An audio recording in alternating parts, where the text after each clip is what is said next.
సీతాపురం అనే పట్టణ చివర్లో ఓ సాధారణ ఇల్లు ఉండేది. ఆ ఇంట్లో నాన్న, అమ్మ మరియు వారి కుమారుడు అనిల్. ఇల్లు పెద్దది కాకపోయినా, డబ్బు ఎక్కువ లేకపోయినా ప్రేమ మాత్రం అమితంగా ఉండేది.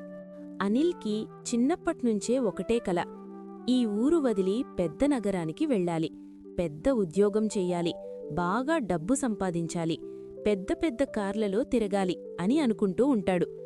తండ్రి అదే ఊరులో చిన్న ఉద్యోగం చేస్తుండేవాడు. అమ్మ ఇంటిని చూసుకుంటూ ఉండేది. అయితే అనిల్ మాత్రం ఎప్పుడూ మీరేం చేశారు నాకు? నా ఫ్రెండ్స్ వాళ్ల తల్లిదండ్రులు చాలా గొప్ప గొప్పవారు, నా స్నేహితులకు కావలసినవన్నీ ఇస్తారు అని అంటుండేవాడు. అనిల్ నాన్న రోజూ ఉదయం లేచి పాత బైక్ మీద ఆఫీసుకు వెళ్తాడు.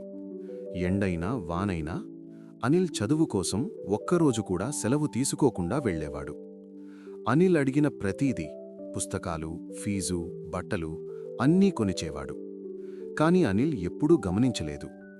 అమ్మ అనిల్కు ఇష్టమైన వంట, టైంకు భోజనం, ఇష్టపడే టిఫిన్ చేసి పెడుతుంది. అనిల్ కోపంగా మాట్లాడినా, చెడ్డగా మాట్లాడినా తన కొడుకే కదా అని మౌనంగా వింటుంది. అనిల్ ఇంటర్ పాస్ అయిన తర్వాత సిటీలో సీటొచ్చింది.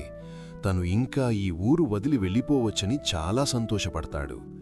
అయితే అనిల్ అమ్మా నాన్న కూడా కొడుకుకి సీటొచ్చినందుకు చాలా సంతోషపడతారు.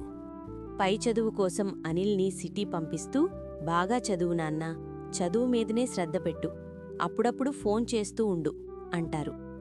అనిల్కి ఆ నగరం, ఆ కాలేజీ, తన అనుకున్న జీవితం ఇప్పుడు మొదలైంది అని అనుకుంటాడు. ఇన్నాళ్ళు ఆ ఇరుకు ఇల్లు, అమ్మా నాన్నకు దూరంగా సంతోషంగా ఉండొచ్చు అనుకుంటాడు. అనిల్ గేమ్స్లో, ఫోన్లో పడిపోతాడు. తల్లిదండ్రులకు ఫోన్ చేయడమే మానేస్తాడు. అమ్మా నాన్న కొడుకు ఫోన్ కోసం ఎదురుచూస్తుంటారు. ఎప్పుడన్నా ఫోన్ చేసినా ఇప్పుడు బిజీ, తర్వాత మాట్లాడతాను అని పెట్టేసేవాడు. అసలు సరిగ్గా మాట్లాడేవాడే కాదు, కేవలం డబ్బు పంపండి అని అడిగేదానికి కాల్ చేసేవాడు. ఒకరోజు అనిల్ ఫోన్కు కాలు వచ్చింది. అమ్మ గొంతులో మాట సరిగ్గా రావడం లేదు. నాన్నకి ఆరోగ్యం బాగోలేదు నాన్న అని అనింది. ఆ మాట వినగానే అనిల్కు ఏమర్థం అవ్వలేదు. ఒక్క క్షణంలో ట్రైన్ ఎక్కి ఊరికి వచ్చాడు. నేరుగా హాస్పిటల్కి వెళ్తాడు. బెడ్డుపైన నాన్న అలా నీరసంగా పడుకునేది చూసి అనిల్ గుండె తర్రుకుపోతుంది. వెంటనే డాక్టర్ని కలిసి ఇంత హఠాత్తుగా ఎందుకిలా అయ్యింది అని అడుగుతాడు. అప్పుడు డాక్టర్, మీ నాన్నకి చాలా కాలం నుండి ఆరోగ్యం బాగోలేదు, వారం నుండి టాబ్లెట్స్ వేసుకోలేదంట, అందుకే ఇలా జరిగింది అని అంటాడు.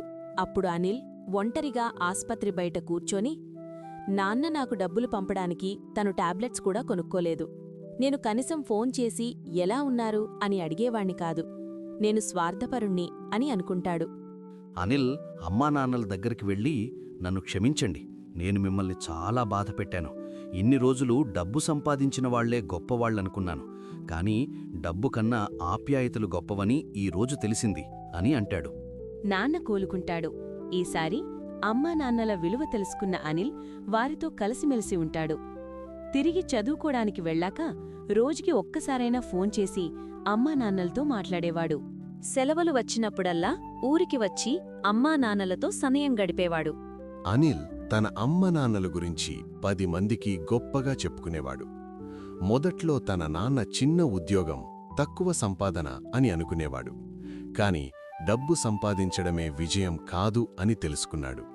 డబ్బుతో కాదు, సమయంతో ప్రేమ చూపించడం నేర్చుకున్నాడు. ఈ వీడియో మీకు నచ్చినట్లయితే లైక్ చేయండి. ఇలాంటి మరిన్ని వీడియోస్ కోసం సబ్స్క్రైబ్ చేయండి.